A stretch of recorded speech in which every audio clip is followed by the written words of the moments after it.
এই নশ্বর পৃথিবীকে আল্লাহ তাআলা ধ্বংস করে দেবেন, এতে কারোর কোনো সন্দেহ নেই। কারণ আল্লাহ রাব্বুল আলামিন এই পৃথিবীকে সৃজন করেছেন। বিজ্ঞান বলে পৃথিবীর সৃজন হয়েছিল বিগ ব্যাং বিস্ফোরণের মধ্য দিয়ে, আর কোরআন বলে এই দুটোটা মিলিত ছিল, আমি আল্লাহ এই দুটাকে ডিভাইডেড করে দিয়েছি মহা এক বিকট শব্দের মধ্য দিয়ে। তো বিজ্ঞান এটাকে খুঁজে পেয়েছে 1400 বছর পরে, আর ইসলাম এটাকে বলেছে 4000 বছর পরে পেয়েছেন, আর ইসলাম এটাকে বলেছেন আরও অনেক বছর আগেই বলে দিয়েছেন। সুতরাং বিজ্ঞান যত উন্নত হবে, বিজ্ঞান যত উৎকর্ষ হবে, তারা ইসলামের সামনে হাঁটু গেড়ে মিসকিনের নিয়ে বসে থাকবে, কোরআনের সামনে হাঁটু গেড়ে মিসকিনের নিয়ে বসে থাকবে। কারণ বিজ্ঞানের উৎকৃষ্টতার মধ্য দিয়ে ইসলামের প্রকাশ আরও বিস্তৃত হবে। বিজ্ঞান আজকে কোথায় গিয়েছে? বিজ্ঞান চাঁদের দেশে গিয়েছে। বিজ্ঞান আজকে কোথায় গিয়েছে? মঙ্গল গ্রহে যাওয়ার জন্য চেষ্টা করছে। বিজ্ঞান আজকে কোথায় গিয়েছে? বিজ্ঞান সমুদ্রের পৃষ্ঠদেশ থেকে বা সমুদ্রের নিচ থেকে তেল উৎপাদনের চেষ্টা চালাচ্ছে। তো বিজ্ঞান যত উন্নত করবে, কোরআনকে বোঝা ততটা সহজ হবে। আল্লাহ রাব্বুল আলামিন কোরআনের মধ্যে বলেছেন, আফালা ইয়াতাদাব্বারুনাল কুরআন আম আলা কুলুবিন আকফালুহা, যে তোমরা কোরআন নিয়ে কেন রিচার্জ করো না, নাকি তোমাদের হৃদয়ে বক্রতা রয়েছে। অন্য জায়গায় বলেছেন, আফালা ইয়াতাদাব্বারুনাল কুরআন ওয়ালাউ কানা মিন ইনদি গায়রিল্লাহ লাওয়াজাদু ফীহি ইখতিলাফান কাসীরা, যে তোমরা এই কোরআন নিয়ে কেন গবেষণা করো না। এই কোরআন যদি আমি আল্লাহ ছাড়া অন্য কোনো জাতির পক্ষ থেকে হতো, এই কোরআনের মধ্যে তোমরা বিভিন্ন ধরনের বৈপরীত্য লক্ষ্য করতে। সুতরাং এই কোরআন নিয়ে রিচার্জ করার জন্য আল্লাহ তাআলা বলেছেন। কোরআনের মধ্যে আজকে যে আমাদের বেসিক যে আলোচনা হচ্ছে সেটা হচ্ছে কিয়ামতের আলামত সম্পর্কে।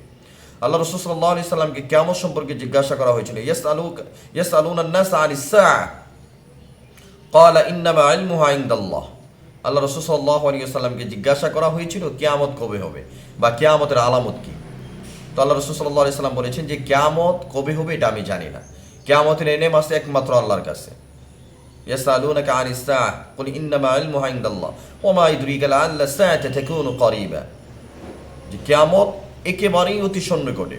দেখেন, কিয়ামতের সবচেয়ে বড় আলামত হচ্ছে যে আল্লাহ রাসূল সাল্লাল্লাহু আলাইহি সাল্লাম দুনিয়াতে পদার্পণ করেছেন, এটাই কিয়ামতের সবচেয়ে বড় আলামত। কারণ তিনি শেষ নবী, তারপরে আর কোনো নবী আসবে না, আর এই উম্মতের পরে আর কোনো নতুন উম্মত আসবে না। সুতরাং কিয়ামত একেবারেই সন্নিকটে। রাসূল বলেছেন, আনা ওয়াসা কাহাতাইন, আমি এবং কিয়ামত এসেছে এইভাবে, মানে একেবারে পাশাপাশি, নখ দিয়ে দেখিয়ে দিয়েছেন। মানে আমি এটা আর কিয়ামত এটা, রাসূল দুনিয়াতে আসা এটা কিয়ামতের আলামত। সুতরাং পৃথিবী আর কতদিন বেঁচে থাকবে আমরা কেউ জানি না। কিয়ামতের ব্যাপারে আল্লাহ তাআলা কোরআনের অন্য জায়গায় বলেছেন, ইন্নাল্লাহা ইনদাহু ইলমুস সাআহ ওয়া ইউনাজ্জিলুল গায়স ওয়া ইয়ালামু মা ফিল আরহাম ওয়া মা তাদরি নাফসুন মাযা তাকসিবু গাদা ওয়া মা তাদরি নাফসুন বিআইয়ি আরদিন তামুত, যে 5টা জিনিস এমন রয়েছে যেগুলোর বিষয়ে আল্লাহ ছাড়া আর কেউ জানে না। 1 নম্বর কিয়ামত কবে হবে, 2 নম্বর বৃষ্টি কখন হবে, 3 নম্বর মায়ের গর্ভে কি আছে, 4 নম্বর আগামীকাল সে কি খাবে, 5 নম্বর সে কোথায় মৃত্যুবরণ করবে। এগুলোর ব্যাপারে বিজ্ঞান কিছু বলতে পারে না, কোনো মানুষ কিছু বলতে পারে না, কোনো জাতি কোনো কিছু বলতে পারে না। এগুলোর বিষয়ে একমাত্র আল্লাহ ভালো জানে। সুতরাং কিয়ামত কবে হবে এটা কিচ্ছু কেউ বলতে পারবে না নির্দিষ্টভাবে। অনেকেই বলে যে ইমাম মাহাদির আগমন হয়েছে, ইমাম মাহাদি চলে আসছে, দাজ্জাল আসছে, এ আসছে, সে আসছে। এগুলার বিষয় সুনির্দিষ্টভাবে হাদিসের কিতাবের মধ্যে দাজ্জালের কথা সমস্ত নবীরা বলেছে। এটা নিয়ে আমরা অন্য বিষয়ে আলোচনা করব। আজকে আমাদের আলোচ্য বিষয় হচ্ছে যে কিয়ামতের আলামত বড় বড়, কিয়ামতের 10টা বড় বড় আলামত রয়েছে, আর এমনি ছোট ছোট আলামত রয়েছে 196টি আলামত। এই ছোট আলামতগুলোর মধ্যে সমস্ত আলামত সংগঠিত হয়েছে, কিন্তু বড় আলামতগুলোর মধ্যে এখন পর্যন্ত কোনো আলামত আত্মপ্রকাশ পায়নি।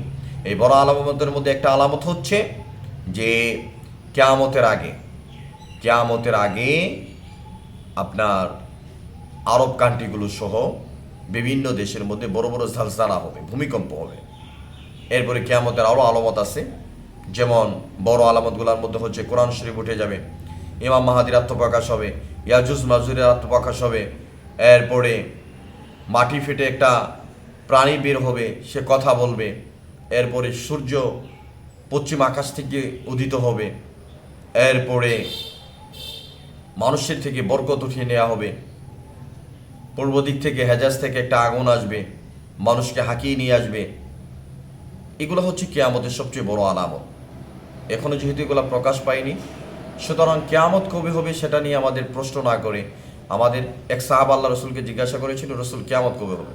তো আল্লাহ রসুল সাল্লাল্লাহু আলাইহি সাল্লাম বললেন, তোমার কি আমল আছে? তুমি কি আমাদের ব্যাপারে জিজ্ঞাসা করতেছো? তো তিনি বললেন যে আমার কোনো আমল নেই, আমি আল্লাহ রসুলকে ভালোবাসি। তখন তিনি বললেন তুমি যাকে ভালোবাসো তার সঙ্গেই তোমার হাসর হবে। আল্লাহু আকবার। এই জন্য আমাদের আমলের প্রিপারেশন নেওয়া দরকার, আমাদের আমল যেন সংশোধন করতে পারি। আমাদের এই নশ্বর পৃথিবী ছেড়ে চলেই যেতে হবে, সুতরাং মাটির ঘরে আমরা একাকী কীভাবে থাকবো, সেটার জন্য আমাদের এখান থেকে যদি আমরা আমলগুলোকে সাজিয়ে নিয়ে যেতে পারি, ছোট্ট জীবনটাকে সাজাতে পারি, তাহলে আমাদের জীবন সাকসেস হবে। আল্লাহ তাআলা আমাদের ছোট্ট জীবনটাকে সাজানো তৌফিক দান করেন। এই আশাবাদ ব্যক্ত করে আলোচনা শেষ করছি। আসসালামু আলাইকুম ওয়া রাহমাতুল্লাহি ওয়া বারাকাতুহু। দেখা হবে নেক্সট ভিডিও। ভালো থাকবেন, সুস্থ থাকবেন।